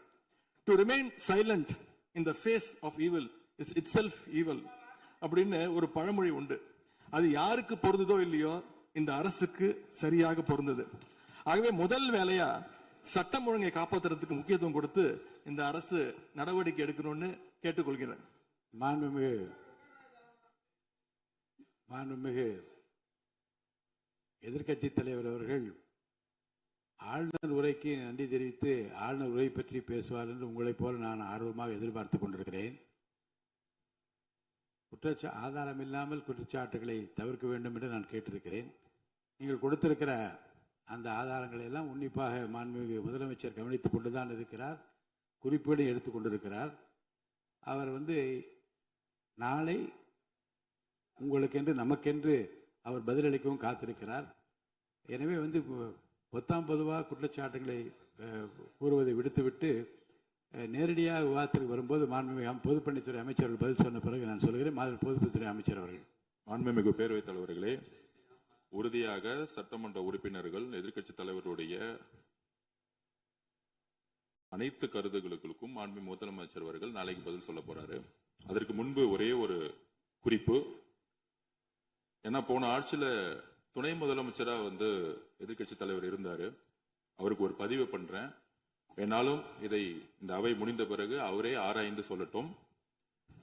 As per the NCRP report for 2024, the number of the crimes against children reported in the state increased by the more than 40% in 2024, with 10,046 cases registered compared to 6,968 cases in 2023. அன்றைக்கு திராவிட முன்னேற்ற கழகத்துடைய முதலமைச்சராக இருந்த திரு மு க ஸ்டாலின் அவர்களுடைய ஆட்சியில், நீங்கள் டெப்டி சிஎம்மாக இருந்த ஆட்சியில் 2023 இருந்து 2024க்குள் ஒரு வருடத்தில் 40% போஸ்கோ ஆக்ட், அதாவது குழந்தைகளுக்கு பாதிப்பு ஏற்பட்டது. யாரோட அறிக்கைன்னா என்சிஆர்பி. இதற்கு முக்கிய காரணம் ட்ரக்ஸ். 6 வருடங்களுக்கு முன்பு ட்ரக்ஸ் தமிழ்நாட்டில் கிடையாது, இது எல்லோருக்கும் தெரியும். ஆனால் இந்த 5 வருடத்தில் ட்ரக்ஸுக்கான பிரச்சனைகளை எத்தனை முறை ரிவ்யூ மீட்டிங் போட்டு சரி செய்யப்பட்டது. அன்று டெப்டி சிஎம் இருந்தவர் இந்த 40% கிட்டத்தட்ட 6,968 இருந்து 10,046 காசா இன்க்ரீஸ் ஆயிருக்கு. உங்களுடைய ஆட்சியில எந்த நேரத்தில் டெப்டி சிஎம் இருந்து இந்த போஸ்கோ வழக்குகளை நீங்கள் ரிவ்யூ மீட்டிங் பண்ணி குறைச்சீர்கள்? நாங்கள் இந்த 40 நாள்ல கடுமையாக ரிஃபார்ம்ஸ் பண்ணிட்டு இருக்காரு எங்களுடைய முதலமைச்சர். ஒட்டுமொத்த காவல்துறை ரிஃபார்ம்ஸ் ஒர்க் நடந்துட்டு இருக்கு. அதுல சிங்கப்படைன்னு ஒரு கேலி கிண்டல் பேசுற மாதிரி பேசிட்டு இருக்கீங்க. அதுக்கான ரிஃபார்ம்ஸ் பண்றதுக்கு என்ன டைமோ அந்த டைம் எடுத்துட்டு ஒர்க் பண்ணிட்டு இருக்கோம். காவல்துறையுடைய ஒட்டுமொத்த ட்ரக்ஸ் இஷ்யூ கடந்த 5 வருடங்களாக நீங்க சரி செய்யல. அந்த ட்ரக்ஸ் எதிர்கொள்றவங்க தான் ரேப் பண்ணப்படுறாங்க. நீங்க சொல்றீங்க தமிழக வெற்றி கழகத்தோட ஆளுங்கட்சின்னு. திராவிட முன்னேற்ற கழகத்துல எத்தனை பேர் 2 வயசு குழந்தைகளை ரேப் பண்ண திராவிட முன்னேற்ற கழகம் ஆதாரம் இல்லாம நீங்களும் ஆதாரம் இல்லாம சொல்லக்கூடாது. ஆதாரம் இருக்கு. பேரை சொல்லுங்க, ஊரை சொல்லுங்க, எந்த வழக்கு போலீஸ் ஸ்டேஷன் சொல்லுங்க. ஆதாரம் நீங்க சொல்லக்கூடாது. பேரவைத் தலைவர்களே, ஆதாரத்தை நாளைக்கே நான் சப்மிட் பண்றேன். நாளைக்கே சப்மிட் பண்றோம். அதாவது நாங்கள் பதிவு பண்ணுவது, நாங்கள் என்ன இல்ல நான் பேசி முடிச்சிடுறேன். நாங்க பேசி முடிச்சிடுறோம். அதுக்கப்புறம் கருத்து சொல்ல. அதாவது ஒரு கட்சியில நான் பேசி முடிச்சிடுறேன். ஒரு கட்சியில கோடான கோடி மெம்பர்ஸ் இருப்பாங்க. 1 கோடி பேர், அவங்க 2 கோடி பேர் சொல்லுவாங்க. நாங்க அது மாதிரி 1 கோடி பேர் 2 கோடி பேர் சொல்லுவோம். அதுல சில பேர் செய்யக்கூடிய தவறுகளை உடனடியாக கவனித்து வரும் பொழுது யார் யாரெல்லாம் தவறு உடனடியாக கைது செய்யப்பட்டிருக்காங்க. இது திமுக, அதிமுக மித்த கட்சி பிரச்சனைகள் கிடையாது. எந்த நபர் தவறு செய்தாலும் கட்சியின் அடிப்படையில் எந்த சட்டம் ஒழுங்கு கிடையாது. எங்களுடைய மாண்புமிகு முதலமைச்சருடைய தலைமையில் சட்டம் ஒழுங்கு நேர்மையான முறையில் மாற்றப்பட்டிருக்கு, கட்சிக்கு அப்பாற்பட்டு. இதை நாங்கள் பதிவு செய்கிறோம். அதனால மாண்புமிகு துணை முதலமைச்சர் அவர்கள் எந்த அளவுக்கு போஸ்கோ கேஸும் ட்ரக்ஸோட இஷ்யூஸும் 2021-26 அதிகமாகிறத உங்களுடைய ஆய்வை நீங்கள் மேற்கொள்ளுங்கள், எழுதி வைத்துக் கொள்ளுங்கள். 6 மாதத்துக்குள் சட்டம் ஒழுங்கு இந்தியாவில் எந்த அளவிற்கு ஒரு உதாரணமாக இருக்குமோ பெண் பாதுகாப்புக்கும் குழந்தைகள் பாதுகாப்புக்கும் ஒரு நேர்மையான ஆட்சியை எங்கள் தலைவர் கொடுப்பாருங்க. நாங்கள் பதிவு பண்றோம். மாண்புமிகு எதிர்க்கட்சி தலைவர் அவர்கள் சொல்லிட்டேங்க. சொல்லியாச்சு, ஏற்கனவே சொல்லியாச்சு. பேரவைத் தலைவர் ரிஃபார்ம் பண்ணிட்டு இருக்கீங்கன்னு சொல்றீங்க, பண்ணுங்க. தூத்துக்குடியில என்ன ஆக்ஷன் எடுத்திருக்கீங்க அது மட்டும் தெரிஞ்சுக்க விரும்புறேன்.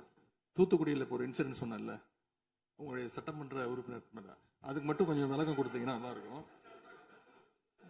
அதே போல தமிழ்நாட்டுக்கு வர வேண்டிய மிகப்பெரிய தொழில் முதலீடுகள் எல்லாம் இன்னைக்கு பக்கத்து மாநிலங்களுக்கு போகிறதாக பத்திரிகையிலையும் மேகசின்ஸ்லையும் தொடர்ந்து செய்திகள் வந்துட்டு இருக்கு. தொழில்துறை கைடன்ஸ் தமிழ்நாடு அமைப்புகள்ல முந்தைய ஆட்சியில் இருந்தக்கூடிய அதிகாரிகளை திடீர்னு மாத்தினதும் ஒரு தவறான முடிவுன்னு நாங்கள் கருதுறோம். இதனால தமிழ்நாடு பாதிக்கப்பட்டிருக்கு அப்படின்னு பத்திரிகைகளை தொடர்ந்து அறிக்கைகள்லாம் வந்துட்டு இருக்கு. இதற்கு இடையில ஆளுநர் உரையில தலைமைச் செயலாளர் தலைமையில தமிழ்நாடு இன்வெஸ்டர் ப்ரமோஷன் கமிஷன் என்ற பேர்ல ஒரு புது அமைப்பு உருவாக்கப்படும்னு அதில் தெரிவிச்சிருக்கிறீங்க. அப்படின்னா இப்ப சிறப்பா செயல்பட்டு வருகின்ற கைடன்ஸ் தமிழ்நாடு அமைப்பு என்னவாகும் அப்படின்னு முதலமைச்சருடைய பதிலுரையில சொல்லணும்னு நாங்க விரும்புறோம். அன்பு பேரவைத் தலைவர் அவர்களே, இந்த அரசின் முன்னாடி இவ்வளவு பிரச்சனைகள் இருக்கு, ஏகப்பட்ட பிரச்சனைகள் இருக்கு. இதையெல்லாம் தீர்க்க முயற்சி பண்ணாம அடுத்த கட்சி ஆட்களை இழுக்கிற வேலையை தான் நீங்க எல்லாம் முழுவீச்சுல செஞ்சுக்கிட்டு இருக்கீங்க. இந்த அரசின் மீதான நம்பிக்கை வாக்கெடுப்பின் போது நான் குறிப்பிட்டு சொன்னேன், புதுமையான ஆட்சின்னு சொன்னீங்க, கடைசியில புஷ்பா பட ஆட்சியை கொடுத்துருக்கீங்கன்னு குறிப்பிட்டு பேசியிருந்தேன். அந்த அளவுக்கு குதிரை பேரம் தொடர்ந்து நடந்துகிட்டு இருக்கு. அப்படி பேசின அப்புறமாவது எதிர்க்கட்சி தலைவர் அவர்களுக்கு இந்த குதிரை பேரம் கழுதை பேரம் என்பதை பற்றி எல்லாம் பேசுவதற்கு இடமல்ல. இது ஆதாரம் இல்லாமல் எந்த பேரத்தை பற்றி பேசுவதை நான் அனுமதிக்க முடியாது. நீங்க அடுத்த இதுக்கு போலாம். 3 சீட்டர் சோஃபா 3 சீட்டர் சோஃபா இன்னைக்கு 5 சீட்டர் சோஃபாவா அப்கிரேட் பண்ணிருக்கீங்க. ஏற்கனவே சோஃபா அனுப்பி அடுத்த கட்சி எம்எல்ஏக்கெல்லாம் இழுத்துக்கிட்டு இருந்தீங்க. இன்ஸ்டா மார்ட்ல பொருட்களை வாங்குற மாதிரி இன்ஸ்டன்டா எம்எல்ஏக்களை வாங்கிட்டு இருக்கீங்க. வாங்கி ராஜினாமா செய்ய வச்சு விட்டு இருக்கீங்க.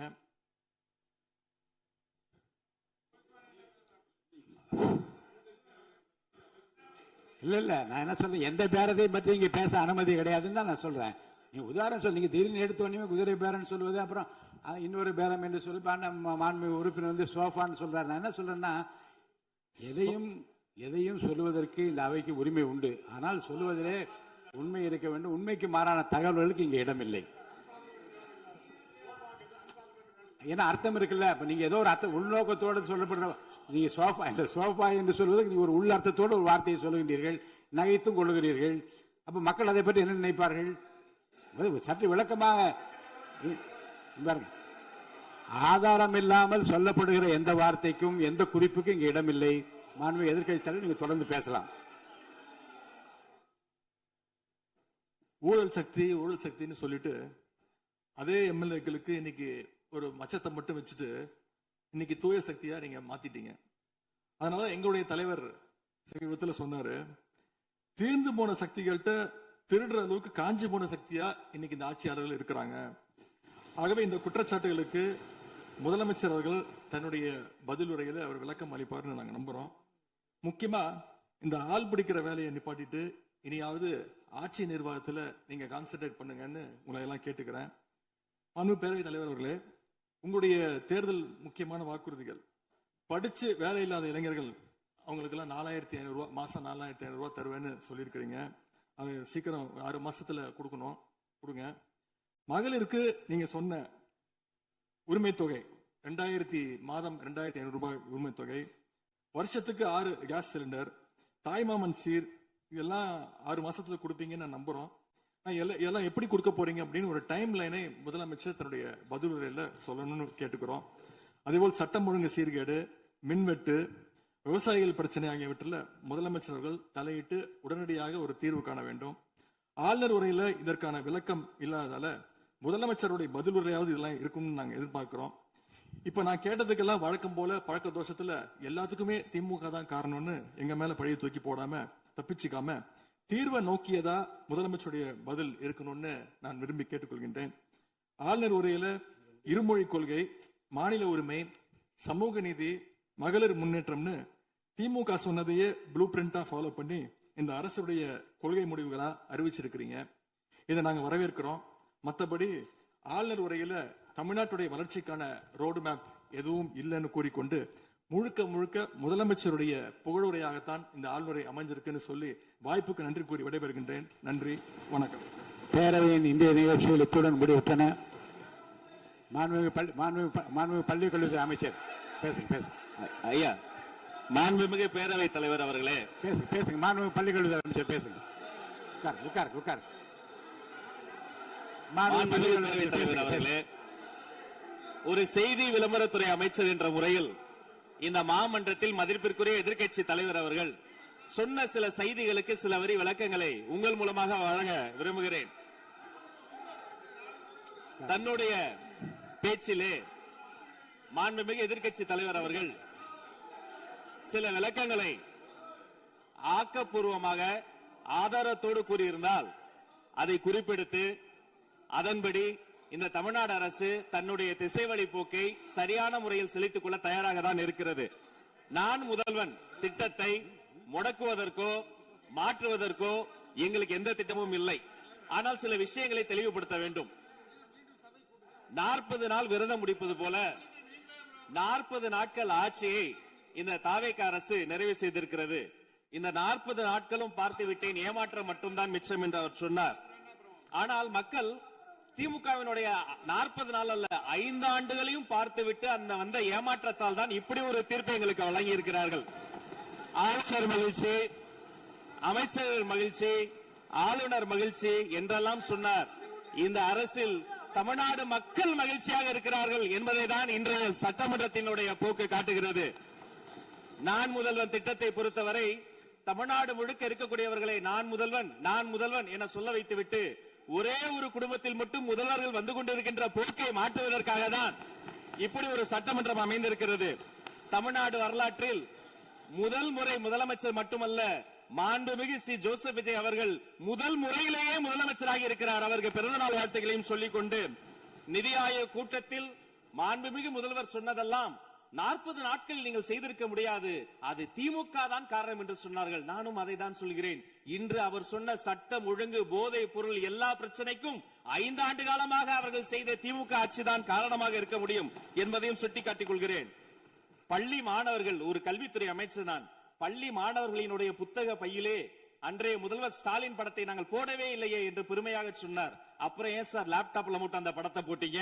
நீங்க லேப்டாப்பில் போட்ட படத்தை எங்கள் மாணவர்கள் திண்ணர் வைத்து அழித்து விட்ட காட்சிகளும் சமூக வலைதளத்தில் பார்த்து கொண்டுதான் இருக்கிறோம். ஒரு வரியில் சொல்லுகிறேன், கோயில் பிரச்சனையை முத்தமிழறிஞர் டாக்டர் கலைஞரினுடைய வசனத்தையே சொல்கிறேன்.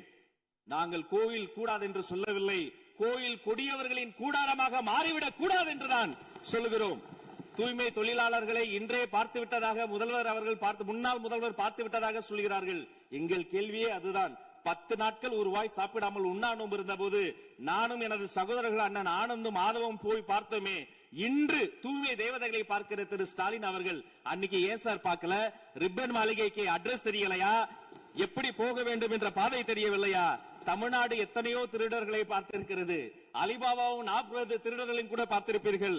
அலிபாபாவும் பியூஸ் கேரிய திருடர்களையும் இப்போதுதான் எங்களுடைய மின்சாரத்துறை அமைச்சர் பார்த்துக் கொண்டிருக்கிறார். அதை குறித்த நடவடிக்கை எடுக்கப்பட்டுக் கொண்டிருக்கிறது. அவர்கள் மின்வெட்டை குறித்து சொன்னதற்கு மாண்புமிகு புரட்சி தலைவி அம்மா அவர்கள் இதே மாமன்றத்தில் சொன்ன ஒரு வரியை சுட்டிக்காட்ட ஆசைப்படுகிறேன். இந்த மாமன்றத்திலே தமிழ்நாட்டிற்கு மின்சார தடையை அறிமுகம் செய்த திமுக அதற்கு மின்சார தடையை பற்றி பேசுகிறது என்று அவர் கேட்டார். கலைஞர் வண்ண தொலைக்காட்சி கொடுத்தார்கள், அந்த நாட்களை பார்க்க முடியாது. கலைஞர் வண்ண தொலைக்காட்சி கரண்ட் இல்லாம கருப்பு வெள்ளையா பிளாக் அண்ட் ஒயிட்டாவே போன அந்த காலங்களை எல்லாம் மறந்துவிட்டு ஆதாரம் இல்லாமல் உண்மைக்கு புறமான செய்திகளை மாமன்றத்தில் அவர்கள் சொல்வதை இதோடு நிறுத்திக் கொள்ள வேண்டும். நேரலையை குறித்து கேட்டார்கள். எனக்கு ஆச்சரியமாக இருக்கிறது. 3 ஆண்டு காலமாக ஒரு தொழில்நுட்ப கோளாறாக அன்றைய சபாநாயகர் நேரலையை இருட்டடிப்பு செய்து விட்டார். ஆனால் இன்று மாண்புமிகு சபாநாயகர் நேரலையை கொடுத்துக் கொண்டிருக்கிறார். அவருக்கு எங்கள் சார்பாகவும் நன்றியை கூறிக்கொண்டு, விவசாயிகளின் குறித்து இந்த மாமன்றத்தில் ஒன்று சொல்கிறேன். தமிழ்நாடு வரலாற்றிலேயே விவசாயிகளினுடைய சங்கத்தின் தலைவர்கள் மீது குண்டாஸ் போட்ட ஒரு சர்க்கார் திமுக சர்க்கார். ஆனால் அவர்கள் கண்ணீரை போக்க நாங்கள் போராடி கொண்டிருக்கிறோம். அரசு பள்ளிகளில் எந்த கட்சிக்காரர்களும், அது தாவேக்காரர்களாக இருந்தாலும் சரி, பள்ளி மாணவர்களை தொந்தரவு செய்யாதீர்கள் என்று சொன்னதோடு மட்டுமல்ல, பெருமையோடு சொல்கிறேன், எங்கள் கட்சியினுடைய ஒன்றிய செயலாளர் அரசு பள்ளியில் சென்று ரீல்ஸ் எடுத்ததற்காக நேற்றைய தினம் கட்சியை விட்டு நீக்கியிருக்கிறார் என்னுடைய பொதுச் செயலாளர். சட்டம் ஒழுங்கு பிரச்சனையை பற்றி பேசுகிறவர்களுக்கு அண்ணா பல்கலைக்கழகம் நினைவுக்கு வரவில்லையா? அண்ணா நகரில் பெத்த பிள்ளைக்கு கொடுமை நடந்ததற்கு கம்ப்ளைண்ட் கொடுக்க வந்த அப்பா அம்மா மீதை அடித்து துன்புறுத்தியது நினைவுக்கு வரவில்லையா? யார் அந்த மேலிடம் என்று கேட்பவர்களுக்கு யார் அந்த சார் என்பது நினைவுக்கு வரவில்லையா என்பதை உங்கள் மூலமாக நான் கேட்டுக்கொள்கிறேன். இடையில் ஆங்கிலத்தில் ஒரு விஷயம் சொன்னார், to remain silent. I want to quote Walter. I may not agree with what you are saying, but I am ready to give my life to defend your right to say it. எதிர்க்கட்சிகளினுடைய கருத்துகளையும் அரவணைக்கக்கூடிய மாமனிதர் இந்த மன்றத்தில் முதல்வராக உட்கார்ந்து கொண்டிருக்கிறார். ஆக்கப்பூர்வமான விமர்சனங்களை சொல்வீர்கள் என்று பார்த்தால் திரும்ப அரசியல் விமர்சனங்களை மட்டுமே சொல்லிக் கொண்டிருக்கிறீர்கள்.